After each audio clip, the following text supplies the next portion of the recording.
বাংলাদেশের জায়গায় আইসিসি স্কটল্যান্ডকে অন্তর্ভুক্ত করতে চলেছে। কারণ বর্তমানে যে কয়টা দল আছে তার থেকে স্কটল্যান্ডের পয়েন্টই সব থেকে ভালো, তাই স্কটল্যান্ড এবারের বিশ্বকাপে খেলবে বাংলাদেশকে বাদ দিয়ে।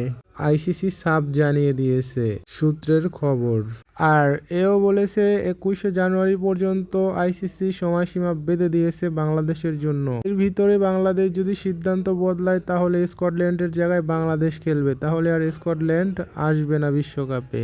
এক কথায় বলাই যায়, বাংলাদেশ যদি বিশ্বকাপে অংশগ্রহণ না করে তাহলে তো কপাল খুলবে স্কটল্যান্ডের।